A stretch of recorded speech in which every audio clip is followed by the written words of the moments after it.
right, so Your Love Is Forever by George Harrison. This is off his 1979 self-titled album. Just a really nice song, and a song I had completely forgotten about until somebody emailed me a few weeks back and suggested that I do it. And in their opinion, they thought it was like a George Harrison hidden gem, right? And I have to totally agree, because I remember when this album came out, I bought it, immediately and took it home, listened to it, and just loved this album, especially this song. And then, as time goes by, you kind of forget about some of these songs, but this is just such a great song. And the album was produced by a guy called Russ Titleman. So Los Angeles-based, really slick, Grammy Award-winning guy. He's produced a lot of really good artists.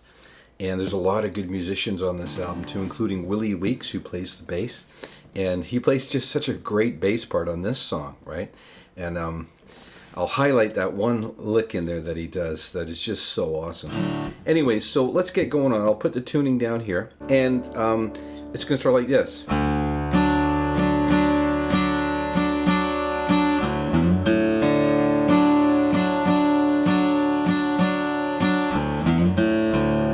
We're just going to fret on B5.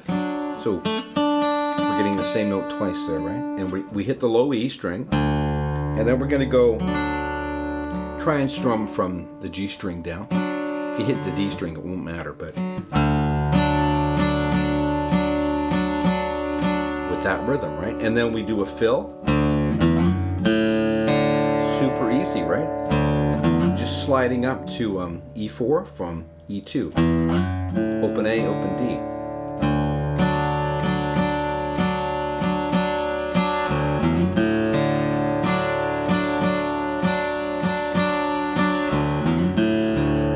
That last fill, instead of going to the high D, we go to the low D, right? And then we start the song, and the melody is like,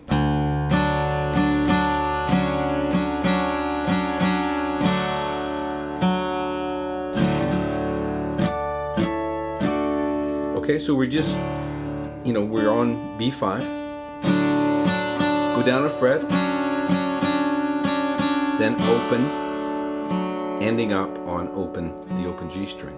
And then we do this fill, which is just, I just love that. So simple, but it sounds so awesome, right? Hammering on G1 and E2 while we strum all the strings. And then we do the harmonics in the 5th, the 7th, and the 12th. And I don't do a harmonic on the low E string. I mean, he probably does, but when he does it, it's on electric, right? But for acoustic, playing probably by yourself, I would just keep that low E ringing. Like that, right? Then you just repeat it to there, and then... So I'm just kind of, arpeggiating into that. E2, E open, B4, open B, open G. You gotta love songs that you can play with one finger for the most part, right? And yet they sound amazing in open tuning. So,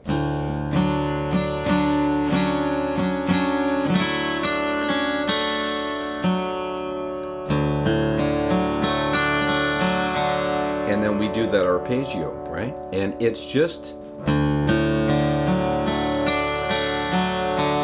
right, we start on the low E, we go all the way down, then we go back, and ending on the D string, right? And the timing on that is 1 and 2 and 3 and 4 and 1 and 2 and 3 and 4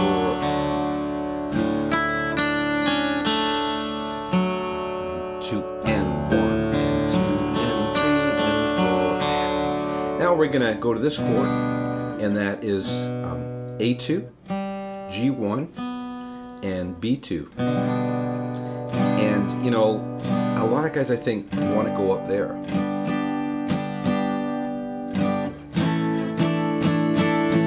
And you could, right? But you're going to lose that really beautiful ringing open string sound. And I would say, like, there's not a lot of things I'm 100% certain of, but I'm 100% certain he's playing it down here. so from the arpeggio,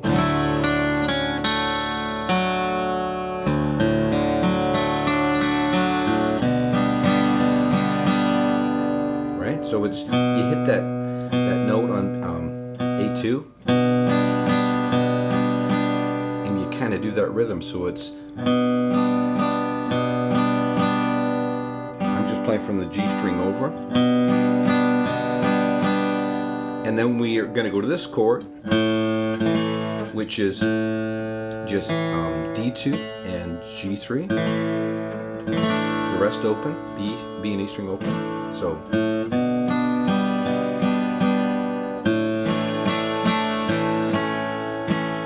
And that rhythm is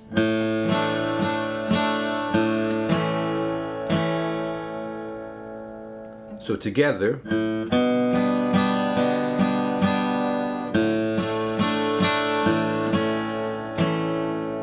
And you know, we're fretting B4 there, right?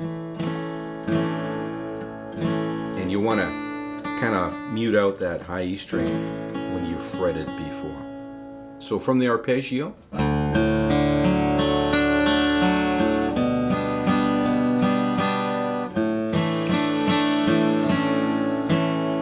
and then we're going to go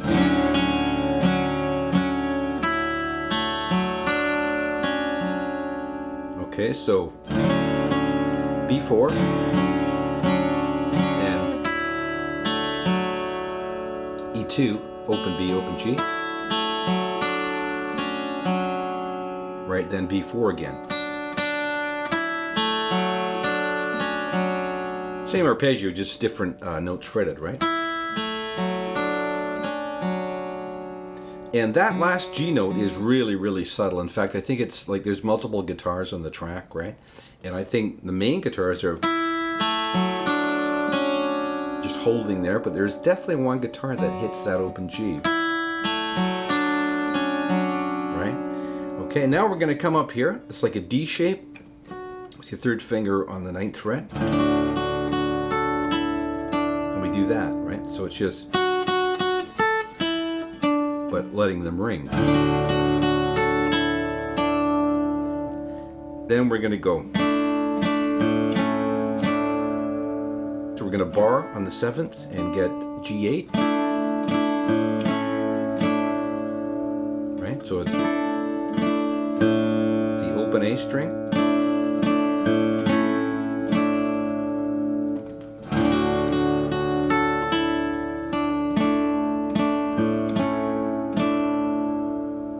And then we're going to go barring on the 5th, and we're going to get G6 and A7.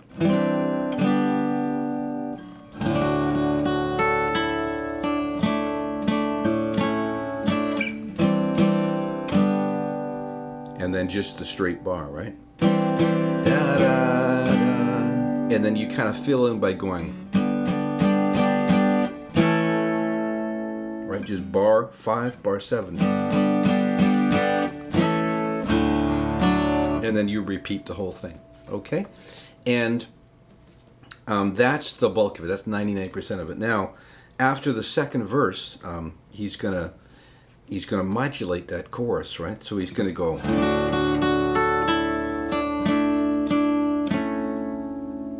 And when we don't do that A string there.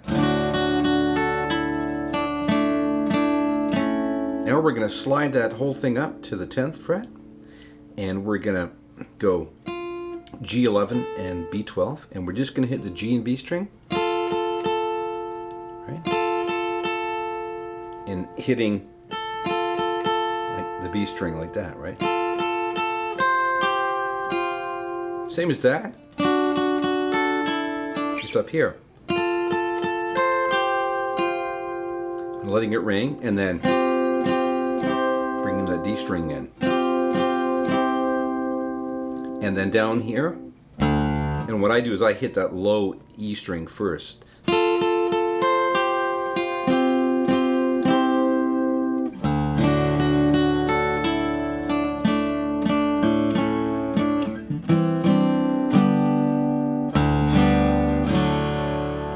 how it ends, right? Just open D, bar in the fifth from the A string down to open. Okay, so that would be the whole thing.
And that's it. That's pretty well all the parts for this one. Just such a beautiful song, you know. And Willie Weeks played bass on this. And when I did my demo, I tried to cop some of his licks. But there's that one where he goes, you